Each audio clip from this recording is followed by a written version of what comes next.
রাজধানীর শাহবাগ মোড়ে অবরোধ করেছেন জুলাই গণ অভ্যুত্থানে শহীদ পরিবারের স্বজনেরা। বেলা 11:15টার দিকে তারা শাহবাগ মোড় অবরোধ করেন। ওই এলাকা এবং আশেপাশের রাস্তায় যান চলাচল বন্ধ হয়ে গেছে।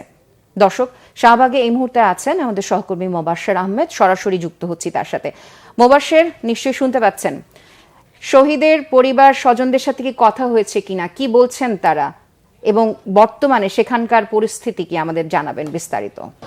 আমি এই মুহূর্তে শাহবাগে রয়েছি এবং আপনি যেটা বলছিলেন যে শহীদদের যে পরিবারের সদস্যদের সাথে আমার কথা হয়েছে কিনা, আমি কিছুক্ষণ আগে এখানে এসেছি এবং তাদের সাথে কথা বলেছি। তারা যে বিষয়টা আমাকে জানিয়েছে যে এই শাহবাগ মোড় আজকে যে অবরোধ করেছে, সেই অবরোধের পিছনে কিন্তু তাদের একটাই দাবি। সেই দাবিটি হলো যে এই যে জুলাইয়ের গণ অভ্যুত্থান যে গত 5 আগস্ট হলো এবং পুরো জুলাই মাস ধরে যে তারা আন্দোলন করলো, সেই আন্দোলনের তাদের যেই স্বীকৃতি, সেই স্বীকৃতিটা আসলে তাদেরকে দেওয়া হচ্ছে না। এবং যারা জড়িত ছিল এই আন্দোলনের সাথে, যারা জড়িত ছিল সরাসরি মাঠে বা সরাসরি রাজপথে যারা আন্দোলন করেছে, যুদ্ধের মতো যে বিষয়টি তারা বলে সেটা করেছে, তাদের কিন্তু যেই হত্যা করেছে তখন, অর্থাৎ যেই ফ্যাসিস্ট রেজিম ছিল, তারা যে তাদেরকে হত্যা করেছে সেটার বিচার কিন্তু তারা এখনো নিশ্চিত হতে পারেনি। অর্থাৎ ওই আন্দোলন চলাকালীন সময়ে যারা এই ছাত্রদের উপরে গুলি করেছিল তাদের বিচার নিশ্চিত করার দাবিতেই কিন্তু তারা এখানে এক অবস্থান নিচ্ছেন এবং তারা বলছেন যে যতক্ষণ পর্যন্ত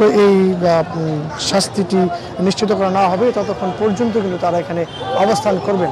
তাদের সাথে কথা বলে আরও একটি বিষয় আমি যেটা জানতে পারি, সেটা তারা বলেছে যে আমাদের যে প্রধান উপদেষ্টা রয়েছে তাকেও এখানে আসার এক ধরনের কথা কিন্তু জানিয়েছে। আমরা এখানে একজন শহীদ পরিবার একজন ভুক্তভোগী অথবা কথা বলছে, তার সাথে আমরা একটু দেখি।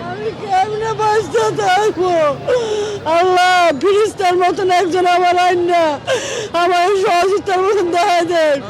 আমার শরীরে কেমনে মারলো, কেমনে কি করলো, আমার এই দেখা দেখ। আমি এই চাই। আপনি দেখছিলেন যে আসলে এই যে আহত পরিবারের যে অশ্রুসিক্ত যেই চেহারাটা আপনি এখন দেখলেন, আসলে এমনেরই শত শত আহত পরিবারের যারা রয়েছে তাদের স্বজনেরা কিন্তু এখানে উপস্থিত হয়েছেন এবং তারা কিন্তু এই শাহবাগের যেই সড়ক, সেটি মোড়, সেই মোড়টি কিন্তু অবরোধ করেছে এবং এই অবরোধের ফলে কিন্তু শাহবাগে এক ধরনের যানজট, অর্থাৎ চারমুখী যে রাস্তা, সেই রাস্তাটি কিন্তু অবরোধ হয়ে রয়েছে এবং কোনো যান চলাচল করছে না। এতে কিছুটা জনভোগান্তি হচ্ছে। আর এই ছিল শাহবাগের মোড় থেকে আমার কাছে। ধন্যবাদ মোবাশ্বের আপনাকে।